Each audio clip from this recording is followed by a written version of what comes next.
गांव में मुंशी नाम का व्यक्ति रहता था, जो गांव का मुखिया था। मुखिया एकदम बेवकूफ था। वह लोगों के झगड़े सुलझाने की बजाय उन्हें बाली और सुग्रीवी की तरह झगड़ा लगवा देता था।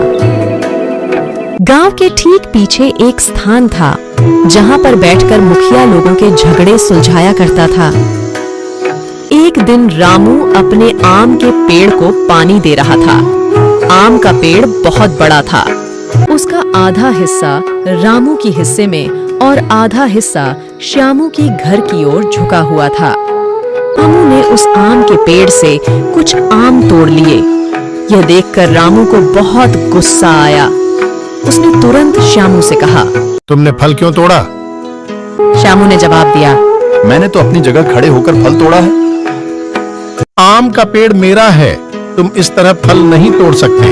रामू ने झगड़ते हुए कहा। मैं तो इसी तरह रोज फल तोड़ दूंगा। श्यामू ने जवाब दिया।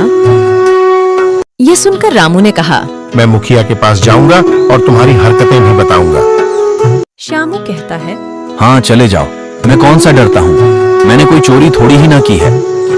अगली सुबह दोनों मुखिया के पास जाते हैं और अपने झगड़े के बारे में मुखिया को बताते हैं। मुखिया थोड़ी देर सोच विचारता है और फिर कहता है, ये सारा मसला आम के पेड़ का है। आम का पेड़ काट दो तो झगड़ा अपने आप खत्म हो जाएगा।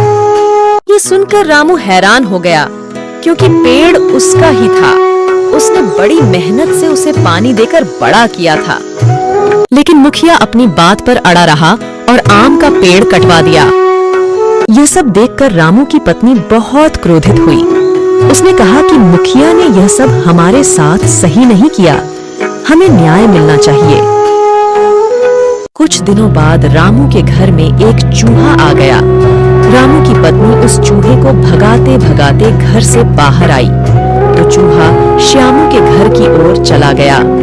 यह देखकर रामू की पत्नी खुश होते हुए बोली, यह बहुत अच्छा हुआ। अब हम मुखिया के पास दोबारा जाएंगे और उसे बताएंगे कि श्यामू ने चूहे पाले हैं ताकि वह हमारे घर का अनाज खराब कर सके। रामू की पत्नी सारी योजना रामू को फिर से सुनाती है और सुबह दोनों मुखिया के पास जाते हैं। मुखिया दोनों की बातों को ध्यान से सुनता है और फिर श्यामू से कहता है, श्यामू, ये तुमने ठीक नहीं किया। अच्छा रामू, तुम एक काम करो, श्यामू ने चूहा पाला है तो तुम बिल्ली पाल लो। जैसे ही वह चूहा तुम्हारे घर आएगा, तुम्हारी बिल्ली उसे खा जाएगी और इस तरह तुम्हारा यह झगड़ा यहीं खत्म हो जाएगा। मुखिया की यह तरकीब सुनकर रामू और रामू की पत्नी काफी खुश हुए और उन्होंने तुरंत ही जाकर एक बिल्ली खरीदी और उसे घर ले आए।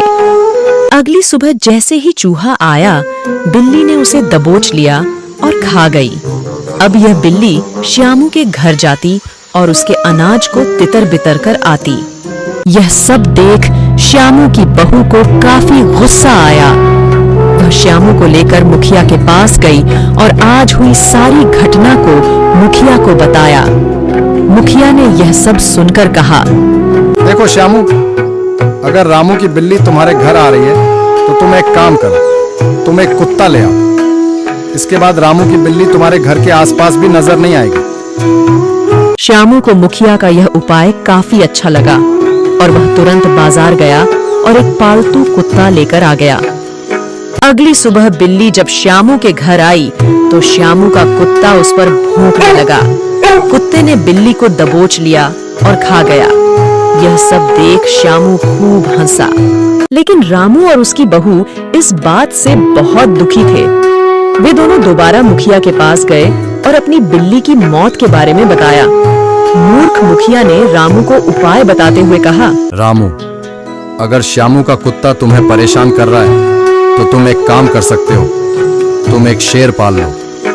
इस बार मुखिया का उपाय सुनकर रामू थोड़ा आश्चर्य में था, क्योंकि वह जानता था कि अगर शेर को पाला जाएगा तो वह कभी न कभी उन्हें भी चोट पहुंचा सकता है।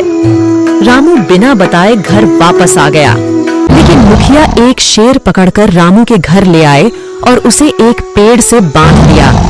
यह सब देख रामू डर गया, लेकिन फिर उसने हिम्मत की और उस शेर को खा न दिया। अगली सुबह जब कुत्ता रामू के घर आया तो शेर ने उसे दबोच लिया और खा गया।